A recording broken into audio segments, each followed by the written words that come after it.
What's going on, everybody? Blake O'Rulian here for the Scoreboard. It is the first episode of the second month of 2022. Very excited to be here because we've got a whole lot of sports to talk about. We're going up to the mountain to talk to some skiers and snowboarders. We are going down to Wasatch to talk to Coach Ballstead and Wasatch boys basketball. We are also headed over to the track to talk some more of those record-breaking athletes over at Park City High School track and field. But first, let's talk a little bit about what's going on in the world of basketball. Specifically, as region play is just about to end and the state tournament is coming up, there's a whole lot of teams that are playing very well and looking to get those spots into the state tournament. So first, let's start off with Wasatch boys basketball. Boys basketball is at Salem Hills on Friday. They are currently on a 3-game skid and 5th place in region at 2-3. They had a tough start to the season and they're starting to have a little more struggle. They kicked off the region play with 2 wins in a row. It looked to be good, but they've lost 3 in a row. So we're going to talk to Coach Ballstead a little bit about that with Brent Martindale in just a little bit.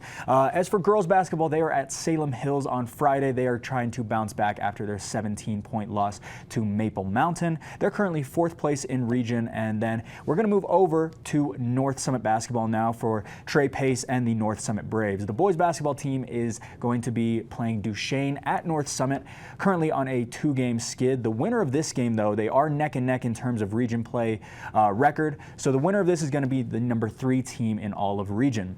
As for girls basketball, they're probably the best team that we cover here. In their last 7 games, they've won 6 of them, and a couple of them have been very, very close calls. They are at North Summit playing Duchesne tonight. They are the number 2 team in region, and again, a very talented squad. They've only got 2 seniors. The rest of them are all underclassmen, be it freshmen, juniors, and sophomores. I apologize. And they are playing at a very, very high level. They've seemed to figure out their team chemistry, and we're actually going to be talking to one of their top players in Chesley Langston later on in the week here on the Scoreboard. As for South Summit boys basketball, they are at Ogden tomorrow. They lost by 3 in their last outing with them, and then Layton Christian is going to be later on in the week as well. They are currently number 6 in region. As for girls South Summit basketball, they are going to be playing Ogden tonight at South Summit. Reagan Sanderson and the whole squad is going to be looking to get the win there. 51-50 was their last game against them. They beat Ogden in a very, very close nail biter. And then again, later on, they will be playing Layton Christian during the week on Friday. They are currently the number 4 team in all of region. And then we're going to move away from the South Summit teams and we're going to move over to Park City. As for boys basketball, they are at Skyline tonight. Their last game against Skyline was canceled due to COVID a few weeks ago when that COVID outbreak happened. And later on in the week, they have Brighton. Currently, Park City is last in region. And for the girls basketball team, they are playing Skyline at Park City tonight, and they are also last in region. That's what we have going on for this week in sports as the basketball season comes to a close. When we come back, we're actually going to be talking to a couple of skiers over at PCHS. Don't go anywhere. We will be right back. The Scoreboard is proudly sponsored by Andrea Cox Mortgage. Welcome to First Rate Mortgage. My name's James, and I've been in the market for mortgages several times over the years, so I've gone through the process with different people. And when I met Andrea, she explained to me why my current loans were subpar and how she could get better loans with better rates. If I had to describe Andrea in one word, I think I would use the word passionate. She is very passionate about what she does and getting the right solutions for her clients, and that made her an absolute pleasure to work with. Hi, I'm Andrea Cox. You can reach me at 435-631-9262. Call me, text me, or you can reach me at my website, andreacoxmortgage.com.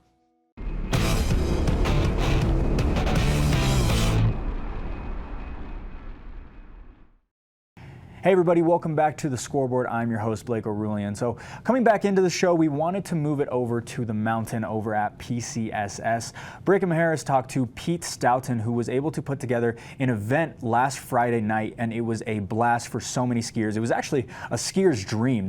Everyone seemed to be having so much fun. There were races, and there's going to be more events as the month of February goes on. So Brigham talked to Pete Stoughton about that. So with that, we'll go out to them over on the mountain. Hey, what's up everyone? Brigham Harris here, joined by Pete Stoughton of Park City Ski and Snowboard. Pete, thanks for taking a couple minutes with us. Yeah, it's great to be out here with you guys. It's great to have a lot of people bringing to life the Park City Town Race Series. Yeah, well, as we know, like you just mentioned, we're bringing it back. Tell me just a little bit about what it's been like not having it and now finally having it back. Right. It's been a long-standing tradition in Park City to have kind of a beer league. and something that all of us who are a little bit older can enjoy and race against each other. So it's been about 3 years since they've had it, and we decided at Park City Ski and Snowboard, heck, let's do it. And it's been a blast. This first night, we have 177 racers. We have 2 different divisions. We brought back the traditional alpine racing, and then we also brought in a new component called ski mountaineering. And if you're not familiar with that, it's like backcountry skiing, but much faster and a lot more smiles. Okay, so we're kind of combining tradition with innovation a little bit, making sure everyone has a good time. I talked to some people who are not actually originally from Park City. Do you know about, maybe some distances that people have traveled to be here? Yeah, that's a great question. I know there's definitely some folks who've come from Salt Lake to just race tonight, but I'm not exactly sure, if people are driving from Texas to race here. Right. But what's really cool is on course today, we have 6-year-olds who are brave enough to do this course on the downhill, and we have 61-year-olds who are doing this course. Wow. So it's quite a range. On top of that, we have former Olympians who are throwing down against 6-year-olds. So talk about, a really inclusive, just fun environment. You've got Ted Ligety standing against a 6-year-old, in lanes, growling at him. So it's super cool, and we're really excited to be able to bring it back. Yeah, well, it seems like a huge success already. We've only been here for a little bit. I also understand this isn't the last event, so if people did miss out on tonight, January 28th, they can come back and visit. When and what events should they look forward to? That's right, yeah. We would love for the whole community to come out. We have registration online. You can go to our website at parkcityss.org, and up at the top it'll say Park City Town Series. You can click on that. It'll take you to an Eventbrite link, and you can register for the rest of the series. It also will be, the next race will be on February 11th, right after our Olympic watch party right here at the Utah Olympic Park. So the next couple weeks are pretty busy here at the Utah Olympic Park. Well, one thing that, Park City's famous for is producing these awesome athletes. Last question, what's it been like to be around a lot of these kids as they prepare to head out to Beijing? Notably, Casey Dawson, there's a handful of Park City products. Well, unfortunately, I don't get to spend a lot of time with those guys because I coach ski mountaineering, which will be 2026 in the Olympics. But the energy from kids who are in those programs, it is so contagious. Yeah. Everybody, we have 13 alumni who are going from Park City Ski and Snowboard into the Olympics. And it's just, the whole environment is really excited. It's a little different with Beijing and the COVID, but the enthusiasm is still there. Well, Pete, we thank you so much for taking some time, and you're definitely going to not get rid of us too soon. Again, Town Series is back and here to stay for Park City, at least for the time being, and we've got a handful of events coming at you very soon. Once again, Pete Stoughton with PCHS. Thank you so much, Pete. We'll see you next Thanks, time. Bud. Yeah, of course. Yep.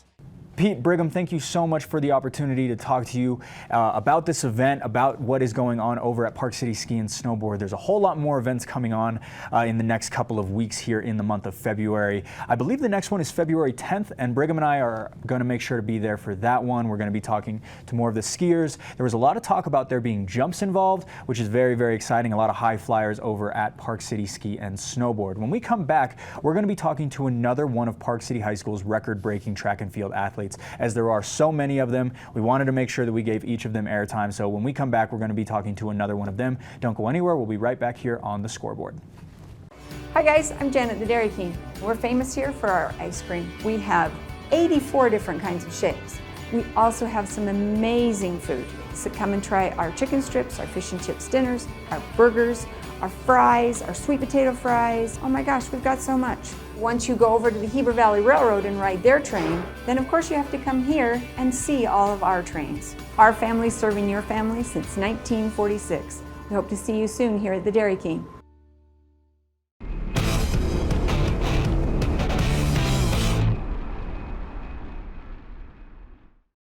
Hey everybody, welcome back into the Scoreboard. I'm your host, Blake O'Rulian. Now, as promised, we're headed over to Park City High School, where Easton Brotherson just a couple of weeks ago broke the indoor school record for hurdles, and he actually held the record before he broke his own record once again.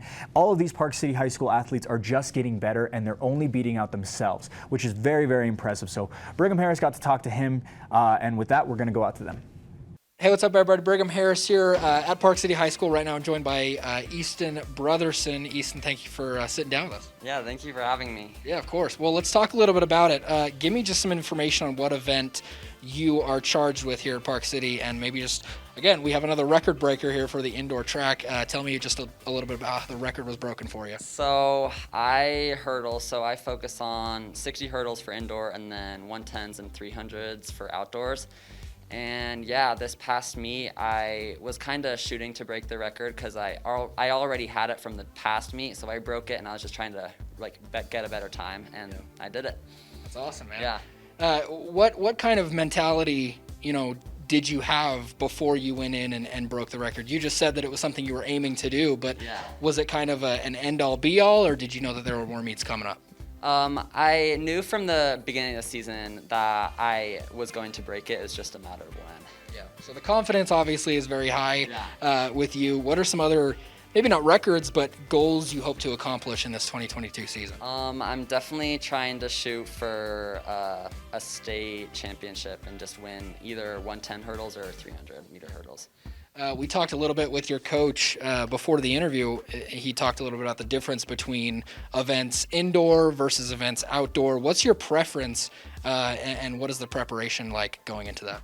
I like outdoor more just because with hurdles and 60 hurdles, it depends on how your start and how your first few hurdles are because there's not that many. But as you get outdoor, there's more hurdles and you can adjust and get a better time just moving faster. Nice.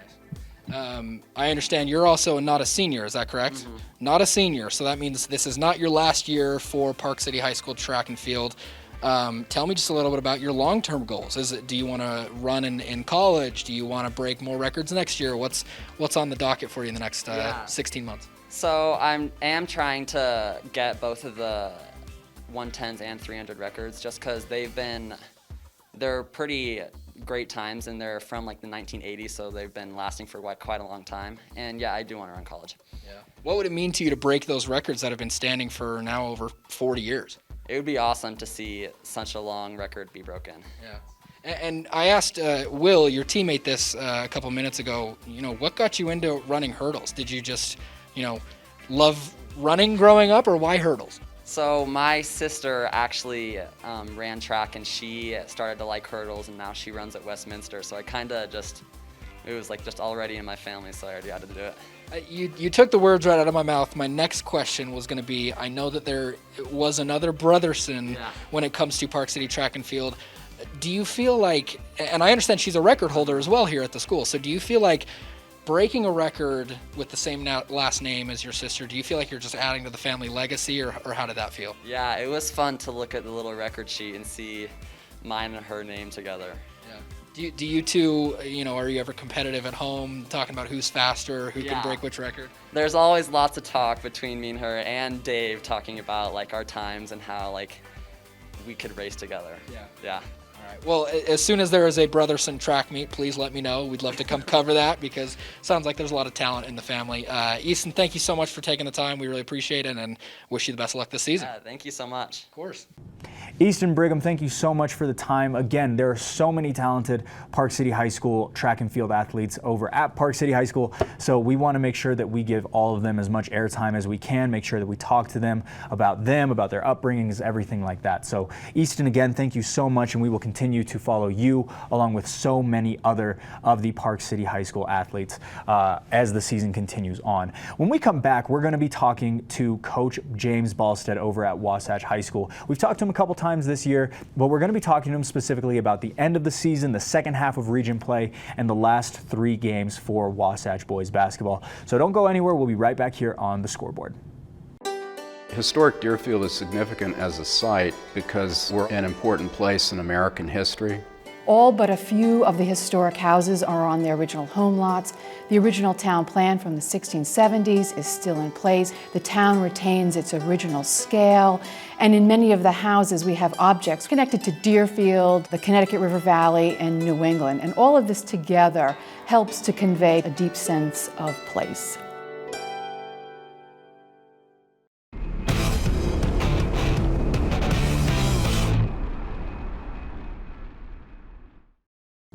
Hey everybody, welcome back into the Scoreboard. I'm your host, Blake O'Rulian. Now, as mentioned, we are going to go over to Wasatch High School to talk to Coach James Balstead about the boys basketball team. He's specifically going to be talking about some of the top players over at Wasatch High School. They may not have the prettiest record this season, but they do have a very talented, very fully equipped squad with a lot of talented players from top to bottom. So Coach James Balstead was able to sit down with Brent Martindale to talk a little bit about that, and with that, we'll go out to them. Well, let's talk about some of your guys. Okay. You know, Englebright, Anderson, they come in and they do their job, and you know your starters are just a solid group of guys. But you had a couple of guys come off the bench as well. Talk about some of your players and how you feel. I know you don't want to get their heads big or anything like that. But, No, you know we've got they're such good guys, good kids, good young men. They really are, and they're good players. We're pretty deep in the bench, and we've tightened up our rotation, you know, in region play. You mentioned Tucker and Jackson. They've done a great job. Actually, our game plan against Maple Mountain was to get it inside to Tucker more than we did. You know, frustratingly, we weren't able to do that as much in the first half. We talked a lot about it at halftime. It started happening a little bit later, and you probably saw down the stretch we had some great passes inside, and he was able to score. We score a lot better when the ball goes inside first and comes back out, or it goes inside, scores, or it comes back out. So we just weren't in the rhythm. So Jackson and Tucker do a great job. Joe Wonder has done a great job. I think, you know, Breck and Bowen, who is, you know, a big football player. He's got a couple offers recently. We're excited for him to play football, but he just comes in. He's tough and strong, and he's done a good job. We talked earlier about Will Santiago, the junior, coming in and knocking down some shots. He's a really good shooter, and you know he's been a decent backup for Robbie Glenn, who is our starting point guard. But we've got some great guys. We even got Reese Dent a little bit of time, a sophomore, big kid who he has a bright future ahead of him, and he got some time in there this week. So. Anyway, there's a lot of tools there. You know, I believe it's Robbie Glenn leads your team in assists per game. Joe Wonder, like you mentioned, had a few that night, and it seems like that is your style. It seems like your running game sometimes works, but your inside out game just seems to be the thing. So what do you choose to see here in this second half for your guys? I think they're buying into that more and more. You know, I didn't mention Mitch Lind, and when you mentioned the assist, he came. I told him after the game that I thought that first half was one of his best halves, and he got this puzzled look on his face because he didn't score the first half because it's all scoring. Yeah. And but I talked to him. I mean, he penetrated the middle and was able to kick it. And we got some good shots. Even that last shot at the end of the first quarter, you know, he penetrated and Robbie was able to knock down that three. But that's what we need to do this second half. Buy in. It's not a my turn shooting. We need to share the ball. We've got scores, and sometimes that slows us up a little bit. Guys thinking, oh, if I pass it, it's not coming back to me. I got to shoot. You can't win games that way. And so that's what they're buying into in practice. We'll split up some even teams. Yesterday was super competitive, and we'll see it again today. I'm sure I love to just see them get after it in practice and competing. And so that's what's happening. A lot of driving and finding the open guy. Well, and I'm glad you mentioned Lind. He has been great off the bench all season as well. So, well, Coach, let's look ahead. You know, this game this Friday night, you are at Salem. You got to go in with some confidence that you beat them before, but they're a little different. Maybe talk a little bit about the scouting report with them and what's maybe changed over the last couple of weeks. I think, well, the biggest thing is there's more film, right? They've watched us play more. We've played each other. Okay. And we've seen it. So we're going to have to be a little bit different. We've got a couple things that we're putting in now that I think just little tweaks for offense. Their number 11 is such a great scorer. He's just solid, strong, and he got us a bit last time we played him. We just played really well the last time we played him, and we know that we shot really well. Actually, I don't know that we played great. We played fine, but we shot really well, and that's a big difference. So we'll need to do that. They're looking for us. They're mad that their only loss came from us, and so they want to avenge that. But this will be, we need to come down there, make a statement, and give them their second loss. So, and then you get like 3 games at home in a row. Yeah. 2 full weeks at home after that. Does it really make that much of a big difference being at home with the home crowd? You know, I like it, but I honestly, if we played every game on the road, you saw this year, we only had 1 preseason game at home. We've only had 3 games total at home this year. It does, though. I think it fuels the boys, good and bad. Sometimes they're trying to show off for their friends, but just that crowd fuels them. Yeah. And the crowds on the road have been great too. I actually have when I played, I loved to play against the opposing crowd and listen to the things that they would say, but it does help to be on the road, and I think that'll help us the second half. Well, James Bolstead, the head basketball coach at Wasatch High School, right now, 7-12 overall, 2-3 in the tough Region 9. Coach Bolstead, thank you so much for taking a few more minutes with us, and best of luck this week. Thank you so much.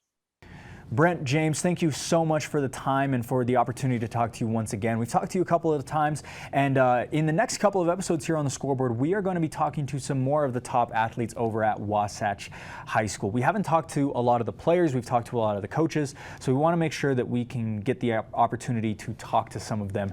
When we come back, we are going to be closing off the show and also talking to you a little bit about what's to come in our Friday show. So don't go anywhere, we'll be right back here on the Scoreboard. When we mentor our youth to be good stewards of the earth, anything is possible. And during the Subaru Share the Love event, Mark Miller Subaru is planting seeds of endless possibilities. Hi, Josh. Hey, Little, are you ready for our tradition? Yes. Awesome, let's go.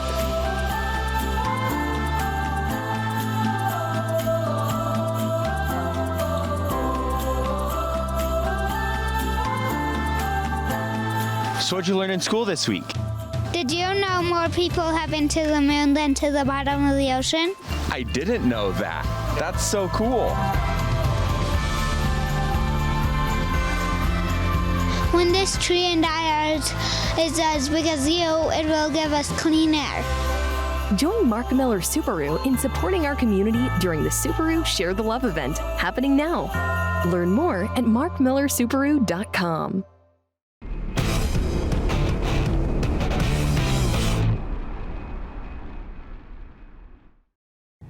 Hey everybody, welcome back into the Scoreboard, and we wanted to thank all of the people that we were able to talk to today, from PCHS over to Park City High School track and field, as well as Wasatch boys basketball. We really appreciate the time to be able to sit down, talk to all of you, when you take out some time in your busy weeks and your busy schedules to be able to sit down and talk to us, to be able to create this show and be able to cover the wonderful athletes and coaches here that we cover in the Wasatch and Summit counties.